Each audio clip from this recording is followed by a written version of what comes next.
Quem é quem na oposição do Fluminense? Os nomes que pretendem desbancar o pupilo de Mário Bittencourt, Matheus Montenegro, o candidato da situação. Eu vou te explicar tudinho depois da vinheta.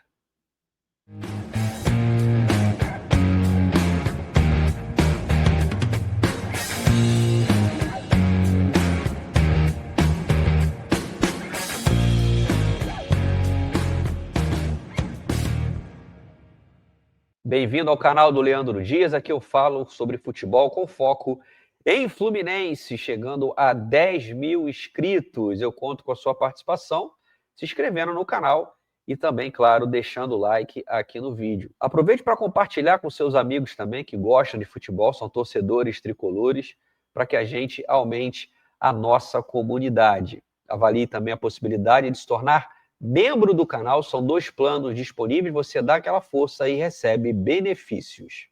O papo hoje, galera, é eleição presidencial no Fluminense, que acontece na segunda quinzena de novembro. Ainda não foi oficializado, mas é o que geralmente ocorre, as últimas foram assim.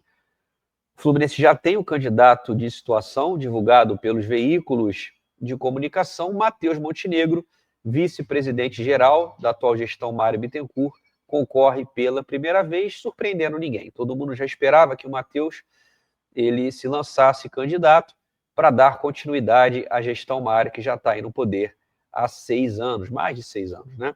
E temos os candidatos de oposição, ou melhor, pré-candidatos, já que candidaturas mesmo de maneira oficial só podem ser confirmadas após a inscrição das chapas. Isso ocorre ali 10 dias, 2 semanas para o pleito. Eu vou elencar aqui os nomes que se colocam como oposição, a união que vem sendo feita na oposição, que hoje ainda se encontra dividida, já que muito se fala sobre unidade, candidatura única para derrotar a situação. Por enquanto, nós temos aí 2 possibilidades, pelo menos, para concorrer junto com Matheus Montenegro. Notícias já foram divulgadas sobre essa possível união, pelo menos 2, né? Você tem 2 personagens de um lado, 2 do outro, um que ainda está se decidindo, vocês vão entender já já.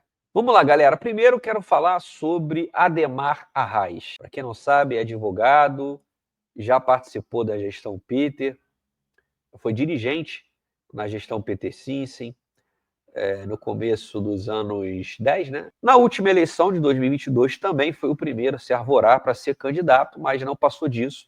Ele acaba retirando a candidatura em busca da tal unidade da oposição. E ele, mais uma vez, se apressa e foi o primeiro a se colocar à disposição para assumir a presidência do Fluminense. Inicialmente, a gente não via nenhum movimento de algum outro membro da oposição se aproximando do Ademar, e ele, através do Twitter, se manifesta e continua de forma muito veemente, criticando a gestão Mário Bittencourt, apresentando algumas propostas, até que Leonardo Iespa, uma figura até então desconhecida, né? O Leonardo, que é empresário, já foi atleta do basquete do clube, através do grupo político FAT, Frente Ampla Tricolor, tiveram ali um namoro, que acabou não se concretizando no casamento. Já já a gente vai falar sobre isso. Então, tivemos ali essas 2 candidaturas, até então separadas,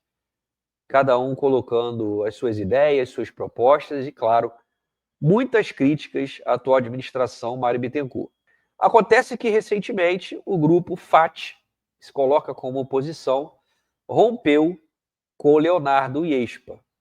Eles chegaram a lançar uma nota oficial, não explicaram exatamente os motivos, mas deixa entender que houve uma desavença de ideias e o grupo praticamente inteiro rompeu com Leonardo Iespa, que logo na sequência retirou a sua pré-candidatura para se juntar a Ademar Arraes, como vocês podem ver na publicação do próprio Ademar, retuitando o Iespa. O Iespa é o rapaz da imagem, o Ademar diz que a oposição se une, o Leonardo Iespa retirou sua pré-candidatura e declarou apoio à nossa campanha contra a SAF obscura do Mário, contra o risco de entregarem o Fluminense. Precisamos estar juntos, o futuro do clube não tem dono, tem torcida publicou o Ademar, está aí no dia 25 de agosto. Esse é o primeiro movimento de união da oposição, mas temos outros personagens, não é isso? Na sequência, Celso Barros, ex-presidente da Unimed, pediatra, empresário que vocês conhecem muito bem, através do seu Instagram, também se lançou pré-candidato. Mas não durou muito tempo essa publicação, porque logo na sequência saiu a informação de uma nova composição da oposição. Notícia do jornal O Globo, na coluna do jornalista Diogo Dantas, oposição do Fluminense se une em torno de Celso Barros e Rafael Rolim, e chapa é batizada. Vamos acompanhar a notícia. Está aí dizendo que há cerca de 3 meses da eleição, a oposição vai se unir em torno de Celso Barros, que será candidato, uma dobradinha com Rafael Rolim, seu vice. Portanto, o Rafael Rolim, que muita gente especulou que poderia novamente concorrer ao cargo, lembrando que ele foi candidato de oposição que teve mais votos, perdendo para Mário Bittencourt na última eleição, agora se coloca como vice de Celso Barros. Sérgio Poggi, ex-conselheiro, que foi candidato a vice de Marcelo Souto, também está apoiando essa candidatura, assim como Alexei Dantas, que já foi da situação já há algum tempo, é um player político da oposição, advogado especialista em gestão e marketing esportivo. A chapa que se chama O Flu é dos Tricolores. Então temos hoje 2 pré-candidaturas de oposição. E teríamos uma terceira. Por que eu falo que teríamos? Porque Ricardo Mazella, jornalista experiente, que possui um canal de mesmo nome, o canal do Mazella, que faz narrações de jogos do Fluminense e também um canal de opinião, ele, através do Twitter, fez uma publicação se lançando pré-candidato. Porém, honestamente, eu procurei novamente essa declaração e não encontrei. Eu não sei se o Mazella apagou ou não sei o que ocorreu, mas ele lançou e ficou por isso. Ninguém mais tocou nesse assunto. Então, como eu não vi nenhum outro movimento de tricolores, players políticos apoiando essa possível candidatura, pré-candidatura do Mazella, por enquanto eu não vou levar em consideração até que ele se manifeste. Logo, temos essas 2 candidaturas. Teoricamente, Celso Barros e Ademar Arraes como candidatos de oposição e Matheus Montenegro, candidato da situação. Minha opinião sobre isso, gente. Eu já falei em outros vídeos, lives, mas eu acho que de forma contundente é bom a gente deixar claro. Não há a menor possibilidade de vitória da oposição caso haja mais do que uma candidatura, por uma razão simples. O quórum será baixo, haja vista as últimas eleições. A situação tem a máquina, então isso já aproxima da vitória naturalmente. E, além disso, a própria desconfiança de boa parte dos sócios. Por que eu falei boa parte dos sócios e não dos torcedores? Porque quem vai resolver a vida do Fluminense é quem frequentemente está no clube. O presidente Mário Bittencourt não instituiu o que ele prometeu, o voto online. Por conta disso, para você, sócio, participar da vida política do Fluminense, votar nessa eleição, você vai ter que se deslocar até Laranjeiras, seja de onde você estiver, mesmo tendo direito a voto. Na maior eleição da história do Fluminense, um pouco mais de 4.200 pessoas se dispuseram a ir até a sede do Fluminense. Na última, foi um pouco mais de 3.000. E hoje, o número de sócios só cai. Estamos na casa aí de 38.000, o que pressupõe um quórum ainda menor para essa eleição. E isso é favorável para a situação. Em relação aos nomes, galera, sinceramente, eu fico muito à vontade aqui para dar minha opinião, porque embora muitos me taxem como oposição, o que de fato sou em relação a Mário Bittencourt, eu sou um opositor à gestão dele, ou seja, eu não gosto da gestão Mário, acho uma gestão ruim, nociva para o Fluminense, mesmo tendo algumas boas realizações. Eu não faço parte da política do clube, não apoio o candidato de oposição, nem vou apoiar. Então, fico muito à vontade para poder opinar em relação a esses nomes.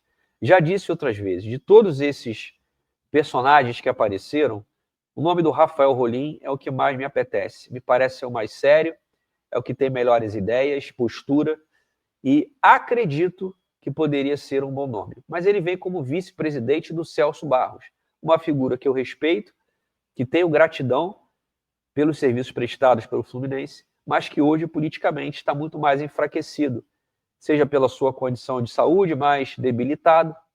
Na eleição que concorreu, ele foi o último colocado, e tem rusgas ali com parte da torcida e principalmente dos sócios em função de críticas ferrenhas ao presidente Mário Bittencourt, mesmo ele tendo sido escanteado do processo meses depois de ter sido eleito vice-presidente geral. Mas ainda é o nome mais forte da oposição no que tange a relacionamentos dentro do clube. O Rafael Rolim, que eu acho um bom quadro, é um cara ainda jovem na política tricolor. Do outro lado, o Ademar Arraes e Leonardo Expa. O Arraes, porque tive pouco contato, o camarada que vive apresentando situações, propostas, mas com todo respeito a ele, e eu sei que ele provavelmente verá esse vídeo, não me parece ter como intenção gerir o clube fluminense. Assim como aconteceu na eleição de 2022, ele se apressa em lançar uma pré-candidatura para avaliar uma possibilidade de se juntar a um nome mais forte do que o dele e, assim, talvez requisitar um cargo. A mesma coisa com o Leonardo Expa, esse sequer conheço, foi apresentado nesse ano.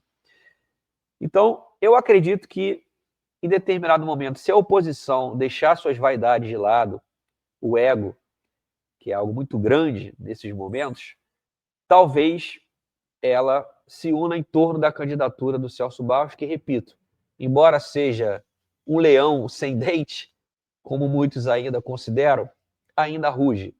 Os outros, em termos políticos, as conjecturas dentro do Fluminense, que ainda é administrado como uma paróquia, ele tem um nome mais forte do que os outros três.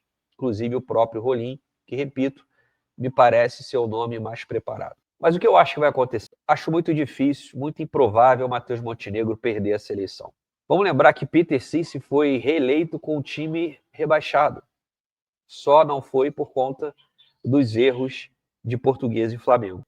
Imagine só, o presidente Mário Bittencourt, o homem que levou o Fluminense à conquista tão sonhada da Libertadores, campeão da Recopa, 2 vezes campeão carioca em cima do Flamengo, com a máquina na mão e o quórum tão baixo, é muito improvável, muito difícil que ele não consiga eleger o seu pupilo.